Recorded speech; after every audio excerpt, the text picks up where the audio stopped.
All right, that'll probably do it for the worldview map. Let's go ahead and jump into the Earth though real quick. Let's check the polar vortex. Look at the wind field growing over the United States. This is why we're getting so much wind. That's what the polar vortex wind should look like. This, when they're cruising real fast like this and they're in a circle or even two or even three circles, that super cold air gets trapped up here over the North Pole, and then you might get just a little wave of it. But the way it is right now, they can tap into it real easy. Let's go back 2017. See, that's kind of like a double vortex, but all the winds are staying way up north, not letting that super cold get down to us like they are manufacturing today. Let's try 2016. Same thing. Let's go ahead and try 2015. Might as well just check a few of them. See, that one was centered over more of right over the North Pole. So that's what it should look like. And here's what we have right now. Where the hell is the polar vortex? It's all screwed up because they screwed it up. It really hacks me off. So now there's going to be probably a bunch of animals that get flash froze from this super cold air that's coming in. Let's go ahead and check the temperatures up here. So really the coldest temperatures is right here over Greenland. And it's still centered. You know, they got the weather patterns so screwed up, it's not even funny. So really there shouldn't even be like no storms right now because we have a huge high pressure system. There's one little low pressure over the Great Lakes. And whatever they're conjuring up over here, I guess we're going to find out over the next couple of days. Completely moved from out here in the Pacific. And now they got like a double trough right over the center, right where this cold air is going to be coming. Look, they tapped in, grabbed the cold air. They're bringing it down through the middle of the United States. At the same time, they have a high pressure locked in here off the west coast. Check the vortex layer. Same thing, still tapping into. Let's check the surface winds. These winds like come out of nowhere. And it's a cold wind. Look at that coming straight out. They're tapping into the polar vortex air and dropping it down to almost ground level. Let's check the temperatures here. And let's kind of fast forward this a day and just kind of see where this cold air goes. Look at that drop in the cold air. But we'll see, man. It's all on how they're manipulating this stuff. Let's go ahead and check the month, and we're going to move on to some crazy stuff. We're going to show you where this stuff emanated, how it emanated, and exactly what the weathermen won't show you. So here we are. We're on today. So it really makes you wonder if you go, you know, that started around the Christmas through the 28th is when they send off the huge blast. Let's jump over to Climate Viewer. All right, here we are at Climate Viewer 3D. We have all the antenna arrays. We have the ionospheric heaters. We have the long range arrays. And I can add on the digisons, like the ones with the red lines, like you can zoom down in here, click that, get a little description. You can go ahead and just zoom down in on these things and see what's down here. Let that clear. Ah, we got a giant weather machine down here. All right, let's close that out. Just right up here to the north a little bit. Everybody always thinks there's just HAARP. Not even close. We got a huge one here that you see on all the movies, Arecibo. This one here has 6 cross dipoles. This sucker is massive, man. It's big as a city. You know, you've seen this on all the 007 movies. And they're getting ready to build a new ionospheric heater inside this dish. So this one's 600,000 kilowatts with a frequency of 5.1 through 8.175 megahertz. So let's go ahead and take a look. We got a bigger one down here. I don't know if you guys have ever seen this ionospheric heater. Ionospheric heater, I always mispronounce that, but this baby is huge. It's hidden away in the mountains. But you have to know all this stuff is out here. These are all for weather control. This is a mass antenna array. I mean, this whole giant square here is that. It's a huge antenna array for screwing with the ionosphere, the stratosphere. So let me go ahead and back this back out. Let's go ahead and take a look at where everything has been emanating.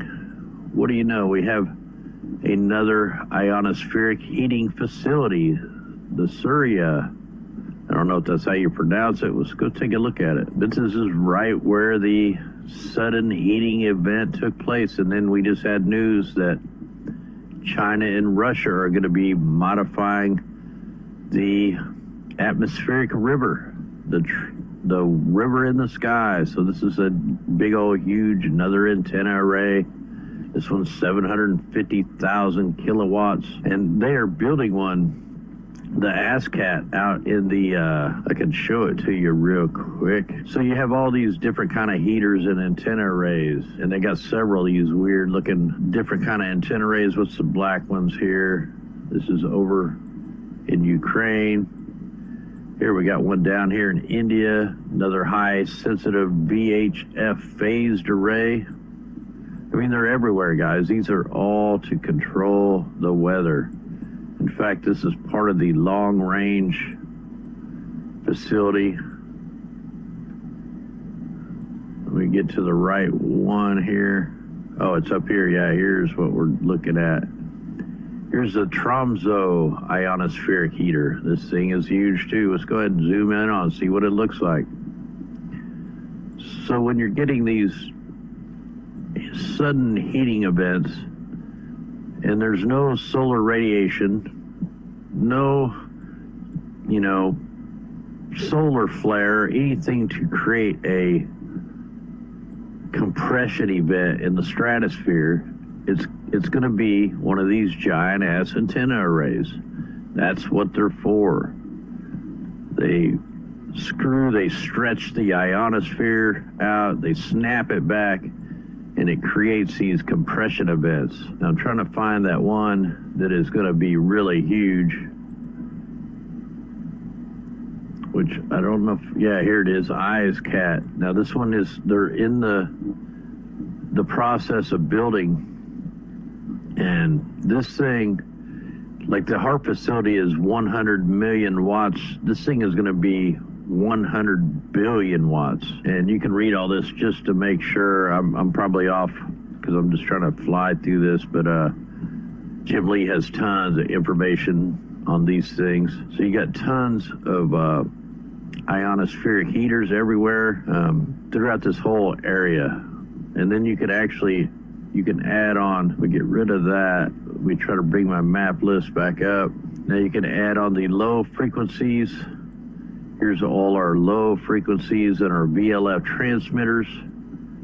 So there's, they're trying to control the polar winds, and they're doing it. And once they build that ASCAT one, or I can't remember how to pronounce, once they build that one, it's going to be big time issues for everybody, because they're going to be able to control everything. Like they already pretty much control all the weather. You have all tons of these VLF transmitters, the very low frequencies, you got super low frequencies, and these digisons. These are for bouncing the HARP signals off.